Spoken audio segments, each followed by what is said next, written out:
नमस्कार शेतकरी मित्रांनो, मी अनुप फाळके अनुभव शेतकरी मित्रांचा या यूट्यूब चॅनलवर आपलं स्वागत करतो आहे। आणि सगळ्यांना एक विनंती अशी की चॅनलला लवकर लवकर जे नवीन आले ते सबस्क्राईब करा आणि आपल्या शेतकरी मित्रांपर्यंत पण शेअर करायला विसरत जाऊ नका, जेणेकरून महत्त्वाच्या माहितीसुद्धा त्यांना सुद्धा मिळेल आणि त्यांचा सुद्धा फायदा होईल। तर शेतकरी मित्रांनो, जसं आपण कुठलंही पीक लावतो, आता जसा उन्हाळा आहे तर मिरची, वांगी, दोडकी, मिरची, माळवं घेतो आपण किंवा भुईमूग असते किंवा इतर बाकी पण सीझनमध्ये आपण बघतो की पीक लावलं की त्याच्यावर रस शोषण करणाऱ्या किडी, मावा, तुडतुडा, पांढरी माशी वगैरे असे प्रकार बरेचसे दिसतात। त्यानंतर काही प्रकारच्या बारीक अळ्या सुद्धा दिसतात। तर त्यासाठी आज आपण ब्रह्मास्त्र हे औषध जे आपण तयार करतो, अगदी जैविक औषध जे आहे नैसर्गिक, ते आपण कसं तयार करायचं बघूया। हे आपले कीड सगळे आले की आपण महागडे महागडे औषधं आणतो, पण हे ब्रह्मास्त्र औषध असं आहे की या सगळ्याचं नियंत्रण 100% करतं बिलकुल, आणि फुकटातल्या फुकटात आपल्या घरच्या घरी तयार होणारं हे औषध आहे। तर आपण आज बघूया की हे कसं तयार केलं पाहिजे। तर त्यासाठी आपल्याला पाहिजे आहे की 10 लिटर गाईचं गोमूत्र, बनेपर्यंत गावरान गाईचंच गोमूत्र घ्या। जर गावरान गाईचं गोमूत्र यासाठी म्हणतो की त्यात बरेचसे असे तत्व असतात जे आपल्या पिकांना पोषक असते।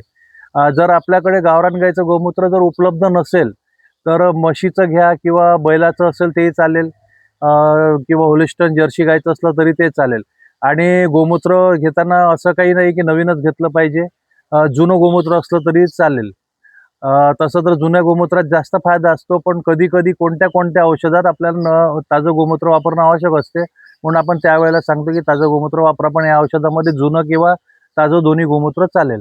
तर आपल्याला पाहिजे 10 लिटर गाईचं गोमूत्र, त्याच्यानंतर त्याच्यातमध्ये आपल्याला पाहिजे 3 किलो कडुलिंबाचा पाला, जे कडुलिंब आपल्या इथे असते, आणि आता निंबोळा वगैरे जर असेल तर त्यात सुद्धा टाकल्या तर त्यात चालेल। तर परत सांगतो, 10 लिटर गाईचं गोमूत्र आणि कडुलिंबाचा पाला।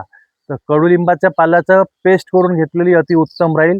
जर पेस्ट जर नसेल तुमच्याकडे करायची, म्हणजे सुविधा नसेल किंवा मिक्सरमध्ये तुम्हाला करायचं नसेल, तर कमीत कमी दगडाने वगैरे ठेचून थोडंसं शेतातच ते तुम्ही त्याच्यात घातलं तरी चालेल।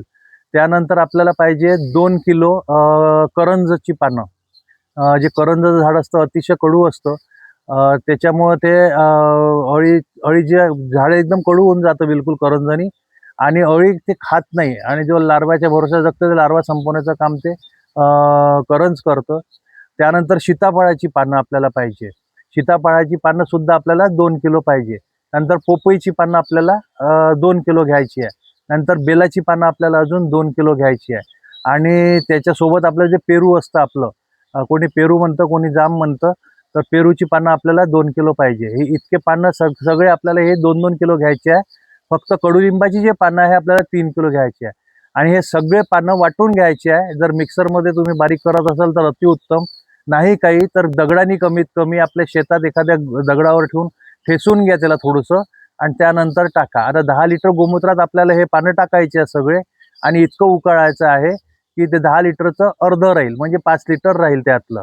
आता 5 लिटर झाल्यावर त्याला पूर्ण उतरवून घ्या, जे तुम्ही चुलीवर वगैरे ठेवाल त्याच्यावरून, आणि त्यानंतर त्याला थंड केल्यावर छान गाळून घ्या।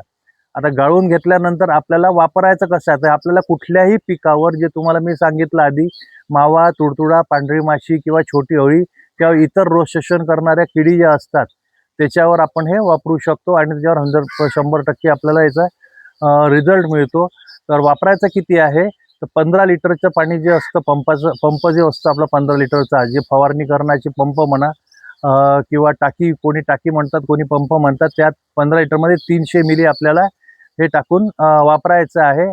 आणि जैविक असल्यामुळे फक्त एवढं लक्षात ठेवायचं की फवारणी थोडी दाटदूट घ्यायची। जैविकची कुठलीही आपण जेव्हा फवारणी घेतो ते नेहमी लक्षात ठेवायचं की आपल्याला दाटदूट घ्यायची आहे फवारणी। जसं आपण रासायनिकचं जेव्हा वापरतो तर हलकी फवारणी घेतो, तेवढी हलकी घेऊ नका, थोडी दाटदूट फवारणी घ्या, चांगले रिझल्ट मिळतील। आणि विशेष म्हणजे हे जे तुम्ही केलेलं औषध आहे, हे तुम्ही 6 महिन्यापर्यंत स्टोअर करून ठेवू शकता, 6 महिने औषध वापरू शकता। हे याला ब्रह्मास्त्र म्हणतात। ब्रह्मास्त्र तयार करण्याची आज आपण माहिती बघितली आहे, वापरा, आणि काय रिझल्ट मिळाले कॉमेंटद्वारे नक्की कळवा। आणि परत एकदा विनंती करतो की आपले इतर जे शेतकरी मित्र आहे, जे आपल्या चॅनलवर नाही, त्यांना सुद्धा शेअर करा, जेणेकरून त्यांना सुद्धा ही माहिती मिळेल आणि कमी पैशात त्यांचे शेती होईल। आणि जेणेकरून तुमच्यासारखाच नफा त्यांना पण मिळेल. आपल्याजवळही काही अशा माहिती असतील तर आमच्यापर्यंत नक्की पोहोचवा. आम्ही आपले अनुभवसुद्धा शेतकरी मित्रांपर्यंत पोहोचवण्याचा प्रयत्न करू. आपली माहिती शेतकरी मित्रांपर्यंत पोहोचवण्याचा प्रयत्न करू. धन्यवाद.